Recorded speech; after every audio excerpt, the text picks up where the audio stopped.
everyone, if you're new to this channel, my name is Sarah. I'm an American and I've been living in Korea for the last 7 years. So obviously I'm pretty used to my life in Korea, but over the years whenever I make trips to the United States, there's a few things that really stood out to me about how my life in Korea is different. Life in Korea isn't always perfect, but there are a lot of things that I've gotten really accustomed to that when I do make these trips home, I can recognize that these might be areas of my life that would make it really difficult for me to adjust if I were to go back to the United States.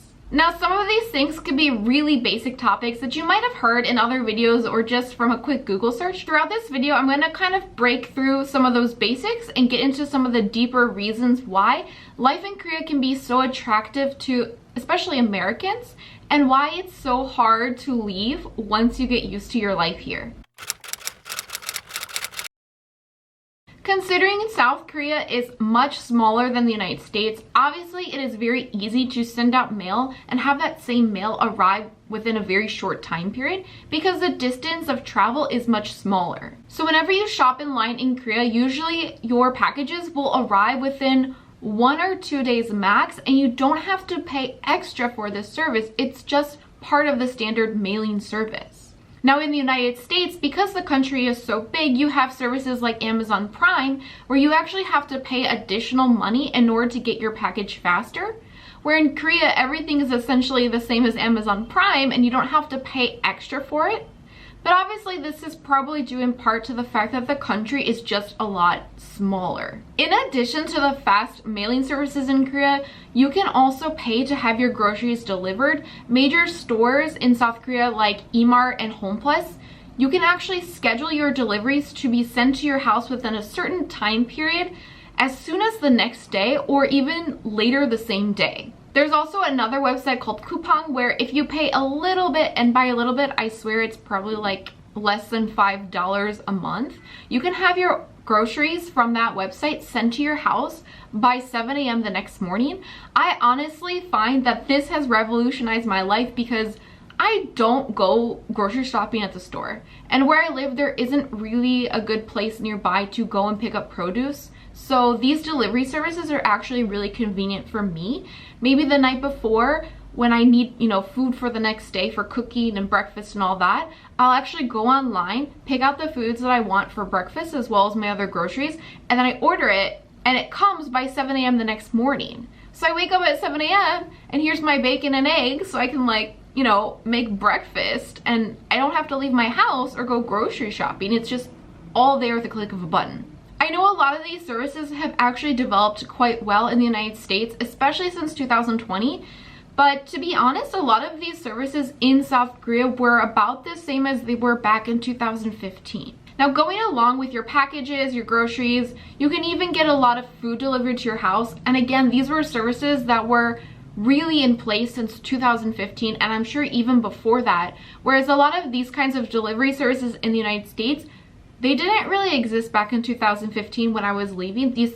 These services were things that I've noticed have started to pick up over the years since I've been living here. The next thing that makes life in Korea so convenient, especially if you are from the United States, is healthcare. Because South Korea has very affordable, very accessible healthcare, which if you are from the United States, that is just totally foreign to you. I always tell this one specific story. I tell this to my family and everyone I know from the United States.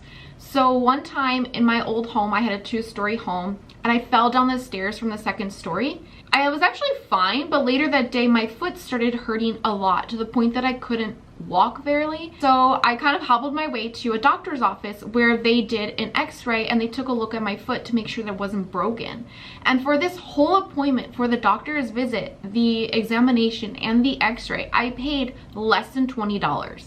Which in the United States is an insane, it's just insane because you would never pay $20 and that would never get you an x-ray in the United States. Also, if you're not from the United States, you're from Canada or a country that has a socialized healthcare system, I also want to point one fact out is that the Korean healthcare system, although there is social healthcare, it is actually very fast.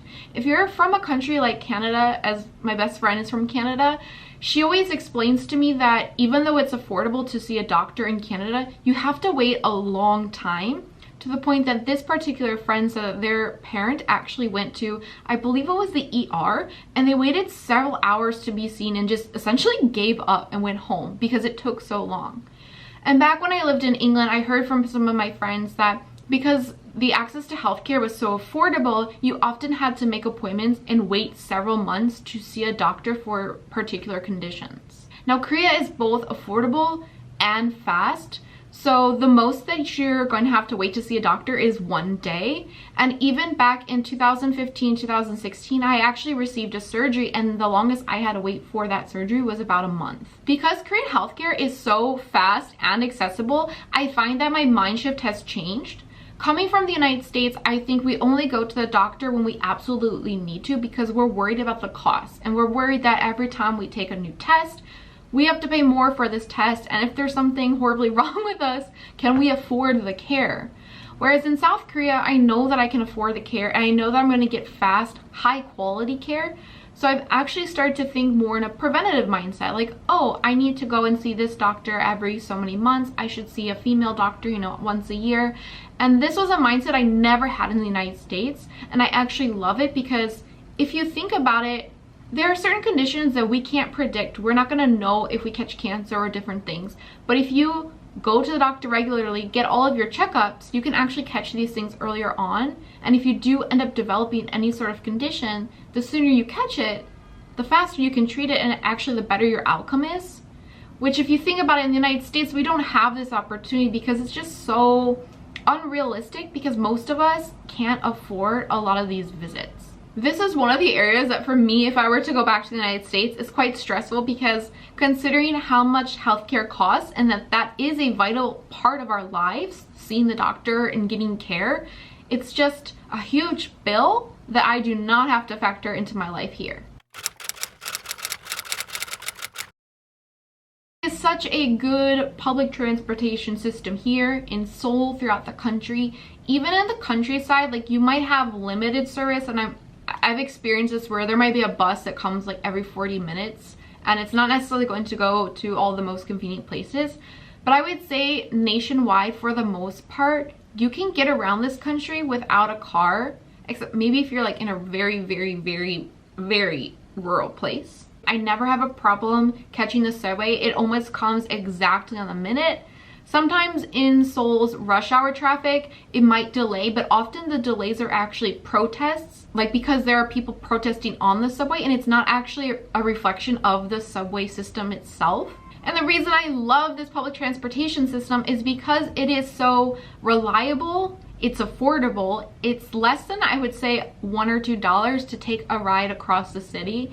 And even the train system here is quite affordable. Whereas in the United States, most places you live, you have to have a car to go somewhere. And I just find that actually very inconvenient. In the United States, we associate having a car with having freedom because it's very difficult to travel and go places when you don't drive a car. That once people do get cars in the United States, they feel like, I'm free, I can go wherever I want. When you are in a country like South Korea, and honestly a lot of countries in this world that don't have a car culture, that's I think probably the majority, it's actually very easy, and you have that sense of freedom even though you don't have a car, because you can get anywhere by foot with the public transportation. And that's what I love about Korea, is I can walk out my door and essentially the whole country is in my backyard, and I don't need a car, and I can just go wherever I want to go, whenever I want to go.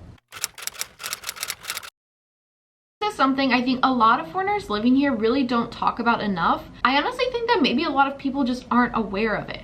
But if you are someone who's coming to Korea and you speak English as a native language, particularly you are from the countries that are eligible to be an English teacher here, then I think you have a strong sense of employment stability if you're living in Korea.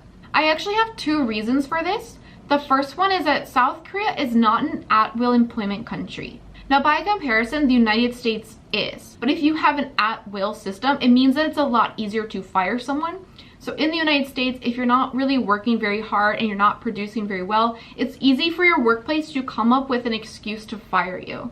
And as long as the excuse seems somewhat reasonable, you can pretty much fire people for anything. But in South Korea, it is not that easy to fire people. Because it is not an at-will country, you have to have a strong, reasonable reason, I guess, to fire someone. You can't just say like you're not performing very well. I feel like it's a lot more involved. Now, granted, when you start at a company in South Korea, you have a 3-month probation period. During this period, it is a little bit easier to let someone go, but after this 3-month period, if the company decides to keep you, from that point on, it is very difficult to let you go. Now, something that big companies especially might do if they really don't like an employee and they're really trying to get that employee to kind of get that message and like want to leave of their own accord, is that you'll see a big company might actually transfer someone's location from Seoul to like the countryside. Because obviously you won't want to work in the countryside. This could involve moving, and especially if you have a spouse who lives, you know, in that area, this could really make someone want to quit. And so you'll see companies maybe doing that because it is so difficult to let someone go.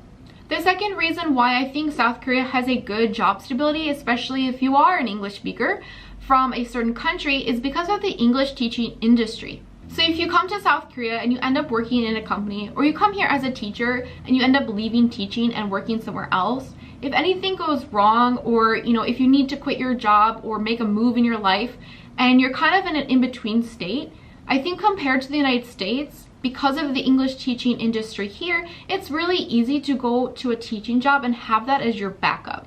I know if I were in the United States and I wanted to leave my job and kind of take a break and look for new jobs, it might be really difficult because I would have to look for part-time jobs or just anything that I could take in the meantime until I found my next thing. Because teaching in South Korea will give you a very decent salary that you can live off of. English teaching will always be an option that you can take. This is also just like a small little blurb, but I also wanted to add, if you, like me, are from the United States, in the United States, standard vacation time is actually 10 days, but in South Korea, if you work at a country for a full calendar year, a lot of Western countries actually have a lot better vacation time than that. It might not be that great to you, but to me, as American, I'm like, ooh, I get 5 extra days. So I just wanted to add that in there, you know, for the Americans in the audience. Like I mentioned in the public transportation point, local travel in South Korea is quite affordable and it's easy to get around. Even the trains are quite affordable to take. So domestic travel is a win, but also international travel. Because South Korea is situated around so many other countries in Asia, it's actually very easy to travel to China, Japan, you know, Southeast Asia, and a lot of these trips are quite affordable. Granted, you know, for a time period between 2020 and 2022, there was some things going on in the world that made traveling quite difficult. So that time period aside, before 2020, and I guess a little bit more so now, as as countries are opening up their borders, it is again becoming very easy to travel. When I lived in the United States, the only country that I could really go to conveniently was Canada. But, you know, most Americans, especially if you live like in the middle part of the country, there isn't really anywhere outside of the country you can travel to conveniently or affordably. Whereas in South Korea, you can travel to a lot of countries conveniently and affordably. And not only can you get to these countries conveniently and affordably, they're so close that you can actually go to another country on a weekend trip. I know a lot of times when Korea had like 3-day weekends or longer, or when people have vacation time here, people will easily go on these like little weekend trips to Japan or different countries in Southeast Asia like Vietnam and stuff. It's like that easy. And I think that if I were to leave South Korea and go back to the United States, this is definitely something I'm going to miss. Also, because some of these countries are so close by, I sometimes have wanted to study some of these languages like Japanese or Chinese because I could study it here, and then when I have free time one weekend, I can actually fly there and go and use it in everyday life. This convenience and this ability to, like, I don't know, just start studying a language and then go to that country like on a weekend without taking time off of work is just such a huge convenience that I think I will truly miss if I go back to the United States. Because when you come to South Korea, there are so many other foreigners who are coming here as well, who are trying to make friends and connect with people and figure out, you know, how to maneuver their new life here, like how to pay bills, buy a house, who to go on weekend trips with. And because of this, you have a huge community of people who are really in the same situation as you.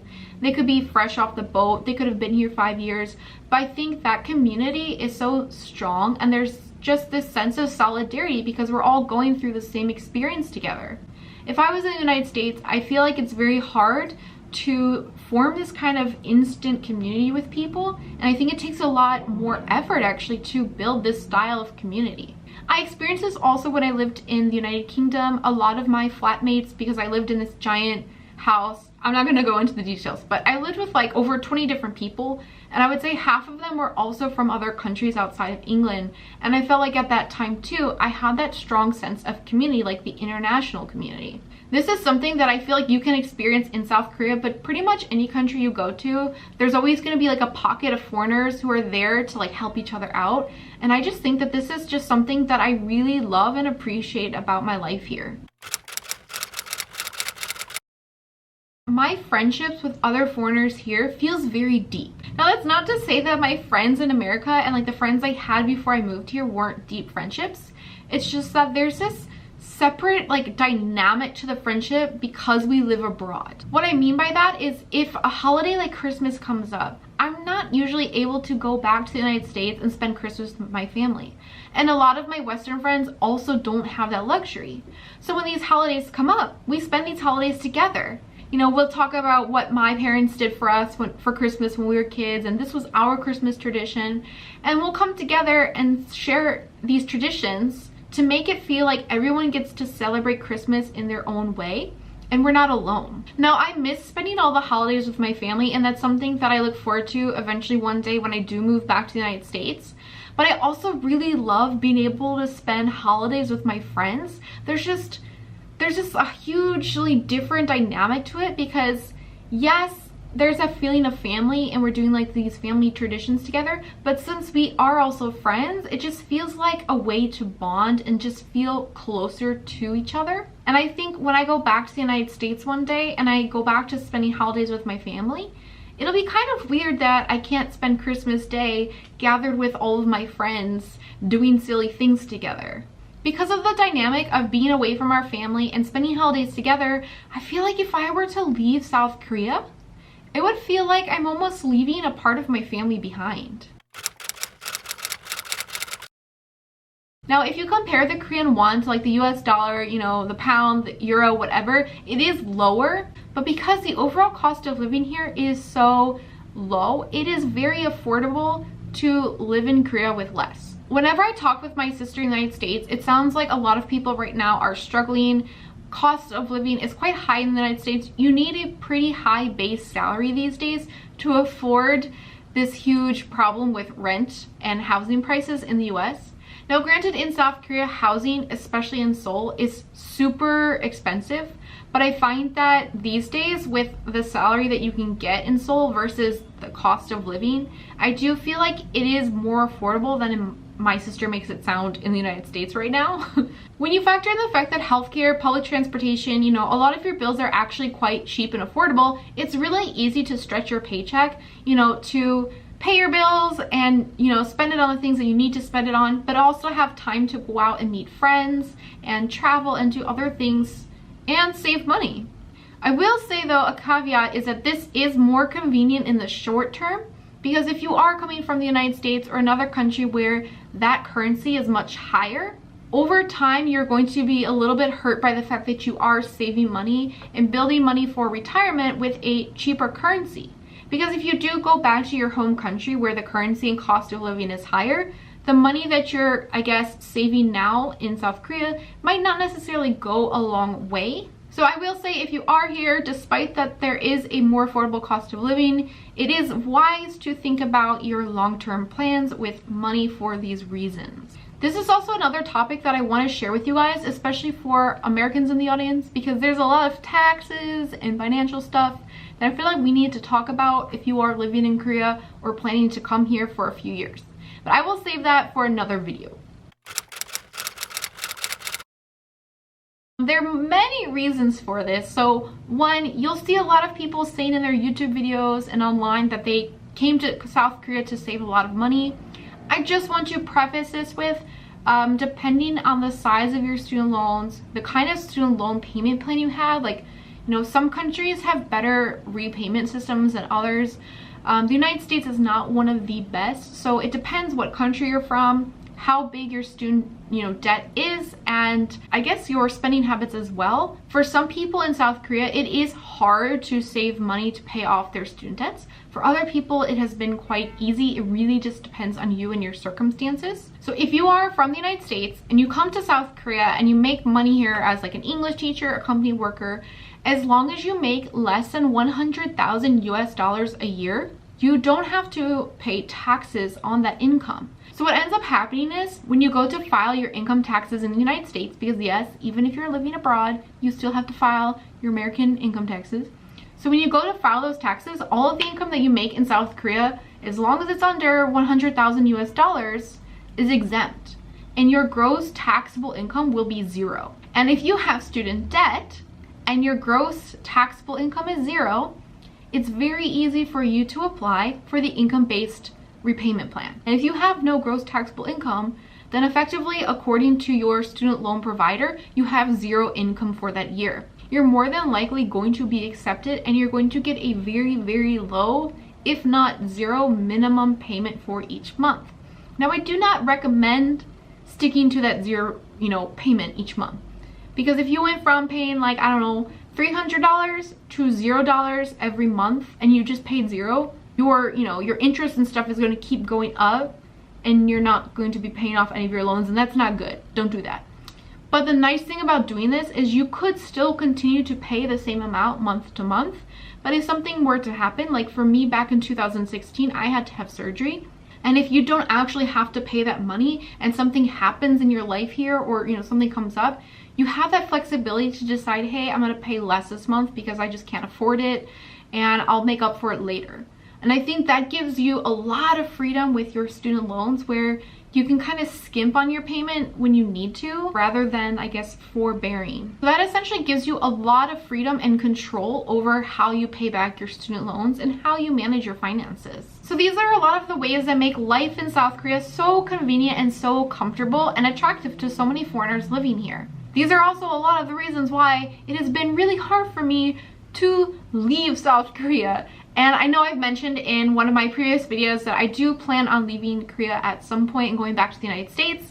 And these were just some of the reasons why it is so hard for me to make that move and make that decision. Thanks for watching, everyone. If you are currently living in South Korea, please comment down below what makes life here the most convenient for you. And if you're not living in South Korea, please comment down below and just share what makes life in your country convenient. And I will see you guys in the next one. Bye!